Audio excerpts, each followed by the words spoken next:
Well, that settles after the show, anyway.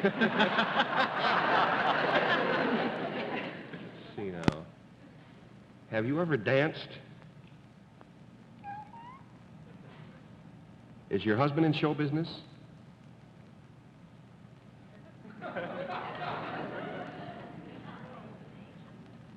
Lady in the audience said no. I don't know about you. We give you a yes on that, Steve. I see. I gather by that he's connected with it but is not a performer. Is that true? Oh, boy.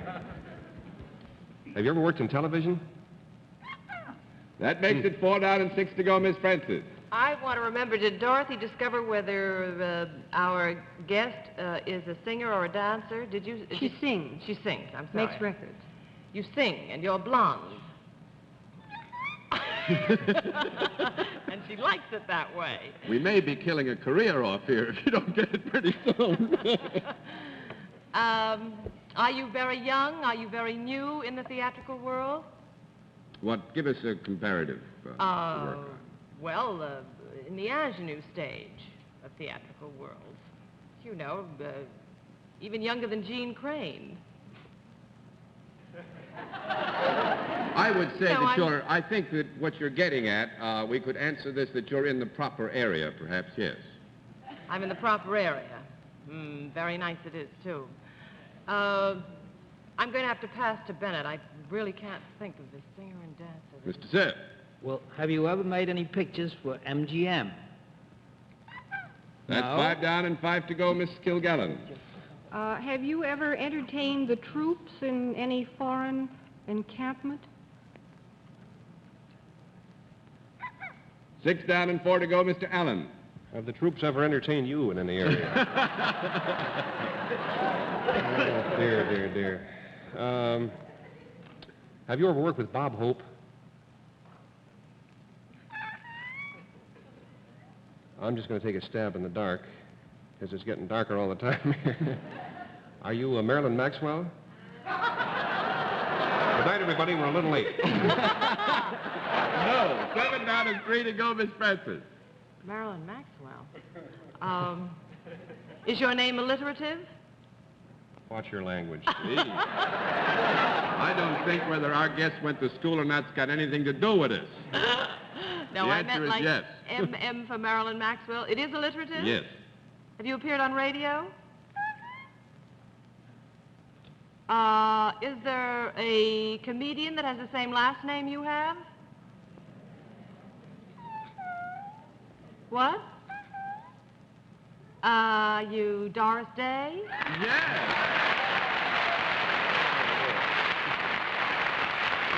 Who's the comedian?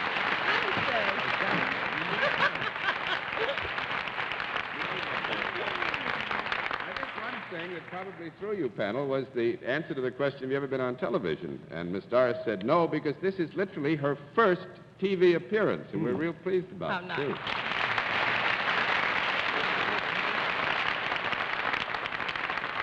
I got something else rather pleasant that I have the opportunity to do tonight. I don't think you remember it, Miss Doris, but it must be about 4 years ago. I stopped by a table in a restaurant here in New York and sat down for a little while, just about the time you were going out to Hollywood. At the little club? Yeah, no, it was Louis and Armand's, actually. You were sitting down with another gal, and I came and sat with you for a little while. I didn't expect you to remember it, though. But I do remember then that you had climbed up on the top of your profession as a singer. Now you've gone out to Hollywood and knocked those pinnacles over. But I've got something here that makes it crystal clear you're still way up on top of the pinnacles on the singing department, because Columbia Records is presenting to Doris Day the 1 millionth recording of Secret Love. This is the gold record which now becomes your property.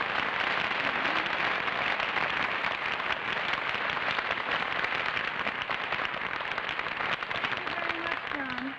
It's This- very thrilling, really. It's a wonderful thing to have, and I'd give it to you to carry off, but I'm afraid you're not quite big enough a girl for I this. don't think I can make it. If you let me guard it until the show's over, I guarantee to deliver it to your hands. All right. Is that all right? That's fine. Fine, and thanks a lot. I've certainly enjoyed your picture, young at heart. More than that, we've enjoyed the honor of your first appearance on TV. Our thanks for being our guest and for almost stumping those characters over there. John, I haven't made Young at Heart yet. I'm Haven't you? going to make You're it. going to make Young at Heart? With Frank Sinatra. Oh, well, wonderful. You just don't need a broken-down baritone, do you? We could use you. Well, thank you, ma'am. Thanks for coming to see us. Would you say goodbye to the panel on the way out? Thank you. Nice to see you.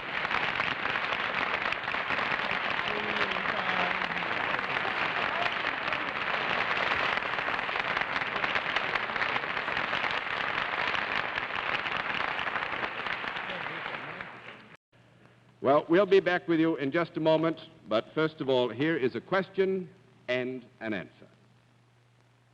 Can you depend on your deodorant? If you can't, you should switch to Stop It, the famous spray deodorant. For now, Stop It brings you a deodorant with an anti-immunity factor. And thanks to this anti-immunity factor, Stop It always gives you all-day protection, day after day, at work or at play. Here's one deodorant you can really depend on. And because of its anti-immunity factor, when you use Stop It regularly, you get full protection day after day. It never fades in effectiveness like this. So don't risk offending with a deodorant you can't depend on. Switch to Stop It with its anti-immunity factor. It's more than just a deodorant. It's more than just an antiperspirant. It's both. One squeeze of this famous Flexoplastic bottle, and poof, there goes perspiration. And now, before our panel says good night, may I remind you to tune in again next Sunday at 10:30 p.m. Eastern Daylight Saving Time, when once again we invite you to play What's My Line? For other localities, check your local listings for the date and time of our weekly series. What's My Line will be brought to you next week by Remington Rand, makers of the Remington 60 Deluxe Electric Shaver, the man-size shaver that has 140% more live shaving surface than the small, light, old-fashioned type of electric shaver. Look how much larger in area the man-size Remington shaves. It's bound to give you a faster, closer shave. Tomorrow, why don't you reach for the Remington? Get a Remington 60 Deluxe. And now, until next week, but with the preface, Miss Dorothy, that it's wonderful to have you back home with us. This is John Daly saying good night, Dorothy. Thank you, John. It's wonderful to be back. Good night, Steve. Good night, Dorothy. Good night, boys. Good night, Arlene. Oh, those boys. Good night, Bennett. Good night, John, and that secret love next to you there. Beautiful. Don't we make a wonderful couple? Yeah, beautiful. Good night, ladies and gentlemen, and thanks for being with us on What's My Line?